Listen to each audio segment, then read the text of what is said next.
छिया भइसक्यो यो छाती अत्याचार नगर म माथि हो पिपल छायामा लाठी चार्ज नगर मेरो मायामा लाठी चार्ज नगर मेरो मायामा। भारतबाट नेपालमा रोजगारीका लागि आएका यिनी हुन् भारतीय नागरिक असलम सिद्दिकी। तर अब के गर्ने सर, कमाउनु पर्यो, बालबच्चाहरूले पाल्नु पर्यो। अब के गर्ने त, मात्र मलाई त त्यति छैन, जान पहिचान पनि छैन कि कुन ठाउँमा गएर गाउने के गर्ने। घर लिप्यो घर पोत्यो चिप्लो चिप्लो माटो, मलाई हेर किन ठिटा भइरहेछ रातो। घरमा छ चिटिक्क परेकी पियारी, त पनि कहिले काहीँ भइहाल्छ गडबडी। आफू भारतीय नागरिक भए तापनि नेपाली गीत सङ्गीत प्रतिको उनको प्रेमले साँच्चीकै हाम्रो मन छोयो र लाखौँ नेपाली दर्शकमाझ उनको क्षमतालाई प्रस्तुत गर्न मन लाग्यो।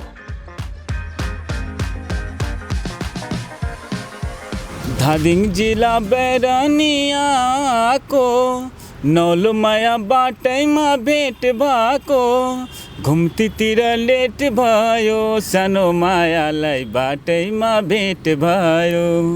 घुम्तीतिर लेट भयो सानो मायालाई बाटैमा भेट भयो।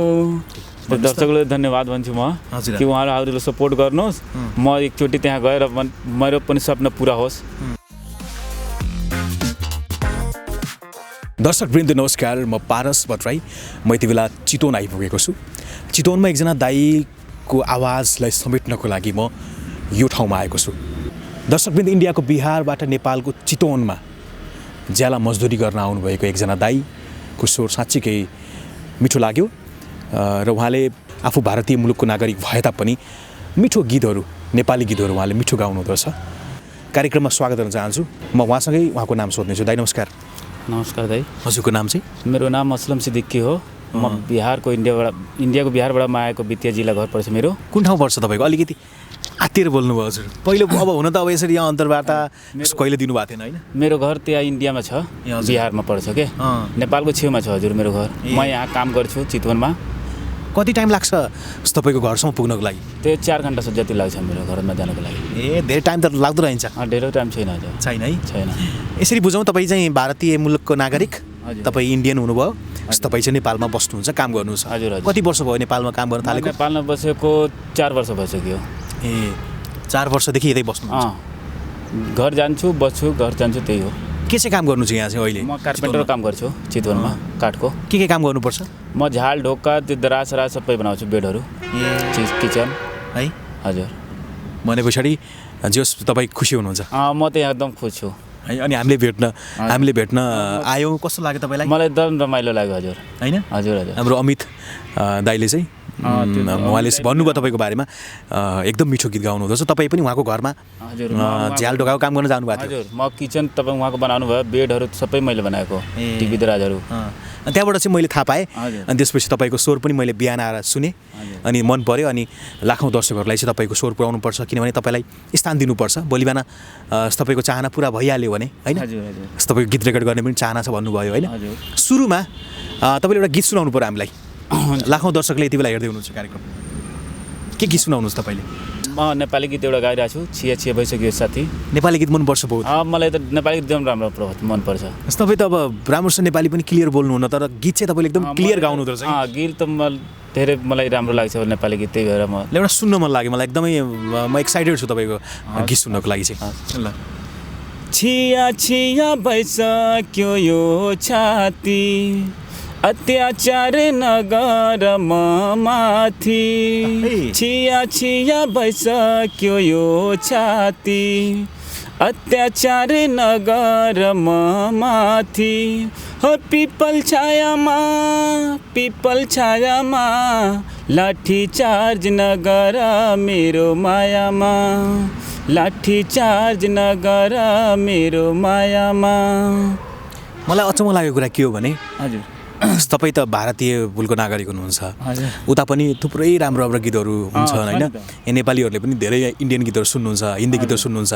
तपाईँलाई चाहिँ नेपाली गीत गाउने होइन तपाईँले मलाई आफै भन्नुभयो मलाई इन्डियन गीतहरू भन्दा बढी जस्तो नेपाली गीत गाउँछु भन्नुभयो तपाईँलाई हजुर। खास किन गाउनु मन लागेको नेपाली गीत चाहिँ मेरो आफन्तहरू सबै नेपालमा बस्छ नेपालकै हो ए आफन्तहरू मेरो आमा पनि नेपालको हो बुढी पनि नेपालको हो ए अनि तपाईँ चाहिँ इन्डियाको म इन्डियाको हो भनिस् र मलाई नेपाली राम्रो लाग्छ क्या तपाईँको आफन्तहरू तपाईँको बुढी तपाईँको आमा नेपाली हजुर हजुर त्यताबाट तपाईँको बुवाले चाहिँ आमाले लिएर जानुभयो यहाँबाट इन्डिया इन्डिया त्यहीँ बिहे भएको थियो पर्सा जिल्लामा हजुर त्यहीँ हो काम गर्दा गर्दै पनि गाउनु हुँदो रहेछ तपाईँले म त काम गर्दा गर्दै पुरै दिन गीत गाउँछु क्या है हजुर अनि जहाँ तपाईँ काम गर्न जानुहुन्छ नि हजुर त्यहाँ तपाईँले गीत गाइरहेको सुन्दाखेरि के भन्नुहुँदो रहेछ नि त भन्छ भाइ तिम्रो आवाज त मिठो छ है त्यो नेपाल एयरटेलमा जानु पर्यो मलाई हजुर म कसरी जाने मेरो त्यति पहुँच छैन म कसरी त्यहाँ जानु त्यही हो फेरि एउटा गीत सुन्न मलाई तपाईँको आवाजमा ल कुन गीत गाउने अब जस्तो अब तपाईँको चाहना चाहिँ के छ जस्तो गीत त गाउनु हुँदो रहेछ होइन हजुर, हजुर। अनि तपाईँले कहीँ गीत रेकर्ड गर्ने गर्छु भनेर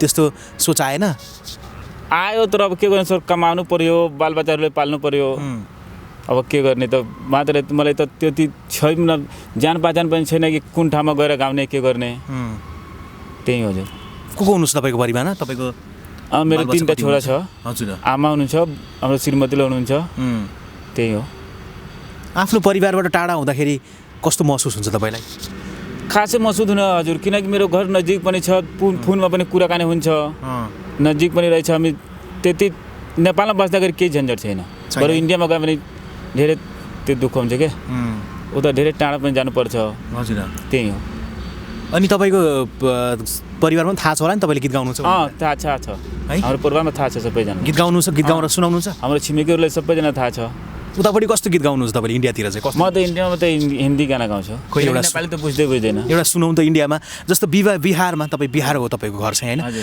बिहारमा गाइने गीत अलिकति फरक हुन्छ होइन त्यो त भोजपुरी हुन्छ भोजपुरी हुन्छ होइन तर भोजपुरी हजुर मलाई मन पर्दैन हजुर हजुर तपाईँलाई चाहिँ किन मन पर्दैन भोजपुरी किनकि त्यो गीतको उखानै राम्रो छैन के ए भनेपछि तपाईँलाई चाहिँ भोजपुरी मलाई गीत राम्रो लाग्दैन ए हिन्दी गीत चाहिँ गाउनुहुन्छ तपाईँ। हिन्दी त गाउनुहुन्छ कस्तो कस्तो गीत गाएर तपाईँले रमाइलो गराउनुहुन्छ त्यहाँ तपाईँको परिवारलाई तपाईँको छिमेकलाई एउटा गीत सुनाइदिनु पर्यो ल अलिकति रमाइलो तरिकाको गीत है त मलाई सुन्न मन लाग्यो ल र म हिन्दी एउटा गाइरहेको छु है ओके हिन्दी ल जो मेरी रूह को चैन दे प्यार दे वो खुशी बन गए हो तुम जिंदगी बन गए हो तुम जिंदगी बन गए हो तुम जो मेरी रूह को चैन दे प्यार दे वो खुशी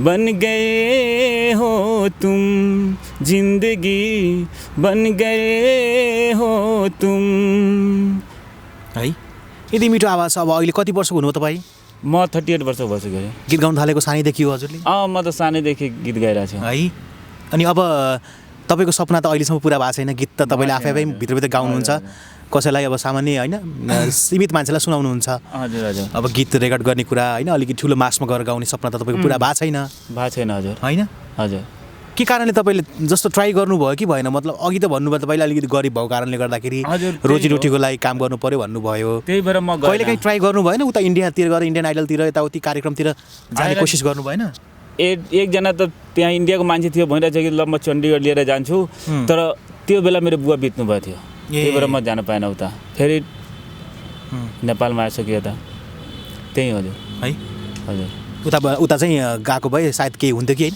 त्यस्तो बेला चाहिँ ड्याडी बित्नु भयो 10 वर्ष पहिलाको कुरा हो यो यो बेला त म थुप्रै हुन्थ्यो अब के गर्ने तपाईँको मोबाइलमा त नेपाली गीतहरू बढी छन् क्या हो छ नेपालीहरू पनि छ है भोजपुरी छैन भोजपुरी छैन भोजपुरी अलिक कम सुन्नुहुन्छ सुन्दै सुन्नुहुन्न भोजपुरी भोजपुरी त सुन्दैन म एउटा गीत छ नि भोजपुरी गीत हल्ला म गाइरहेको छु जब लगावेलु तू लिपस्टिक हिले लाया राज डिस्ट्रिक्ट जिला टॉप लागेलु कमरिया करेला पालप लॉलीपॉप लागेलु कमरिया करेला पालप लॉलीपॉप लागेलु मिठो गाउनु हुँदो तर भोजपुरी गीत पनि तर मलाई राम्रो लाग्दैन भोजपुरी हजुर ओके अब तपाईँको कार्यक्रम हाम्रो एकदमै नयाँ पहिलो कार्यक्रम पनि हो होइन हजुर। किनभने तपाईँले यसरी अन्तर्वार्ता दिनु पनि भएको थिएन कहीँ पनि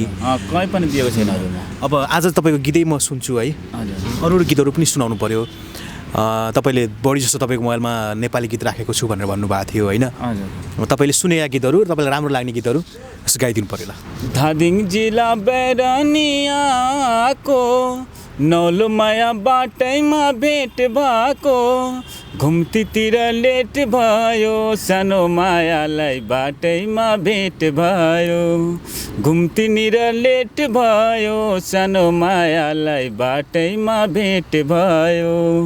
जस्तो अब तपाईँ उता इन्डियन मुलुकको भएको हिसाबले नेपाली शब्दहरू गीतहरू अलिकति क्लियर हुँदैन होइन क्लियर हुँदैन। अनि तपाईँले सुन्नु त सुन्नुहुन्छ अब कण्ठ गर्नुहुन्न खास हजुर हजुर त्यही हो त्यो चाहिँ हो हजुर। ओके अब जस्तो नेपालमा आउनु भएको छ होइन हजुर धेरैले तपाईँले गीत पनि सुनाउनु भएको छ होइन जहाँ तपाईँ काम गर्न जानुहुन्छ त्यहाँ गीत सुनाउनुहुन्छ राम्रो प्रतिक्रिया पनि दिनुहुन्छ हजुर हजुर। कसैले के भन्नुहुन्छ तिमी त काठमाडौँ जानुपर्छ त्यो त जति मान्छे सुन्छ त्यही भन्छ हजुर कि एकचोटि त्यहाँ काठमाडौँ गएर आऊ तिमी त्यहाँ सेलेक्ट भइहाल्छ। म बोलेको हजुर अब कसरी जाने त्यहाँ काम गर्ने कि जाने त्यही दुविधामा म बसेको। जस्तो तपाईँले अहिले गरिरहेको काम छ नि चितवनमा हजुर कतिको दुःख छ यो काममा चाहिँ तपाईँ दुःख त छँदैछ अब खानको लागि त गर्नु पऱ्यो नि त। कति घन्टा काम गर्नुहुन्छ तपाईँले म त बिहान 6 बजीदेखि राति 9 बजीसम्म 15 घन्टा काम हुन्छ 1-2 घन्टा ब्रेक हुन्छ त्यही हो काम गर्ने त्यस पछाडि गीत पनि गाउने होइन त्यो त काम गर्ने बेलामा गाउने गर्ने त्यही हो है प्रायः जस्तो एकदमै तपाईँले काम गर्दाखेरि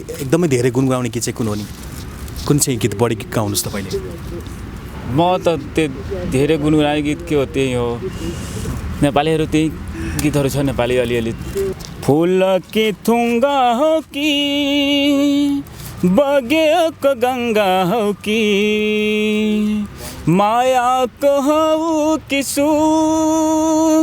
हे मेरो हजुर।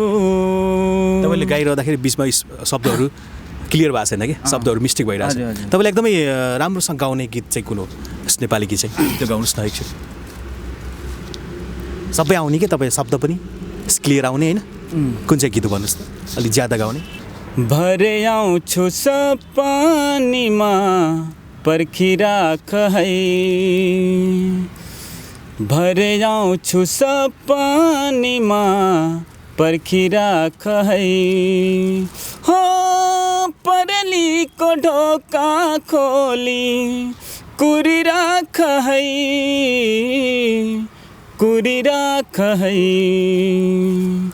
भरे आउँछु सपनीमा पर्खिराख है।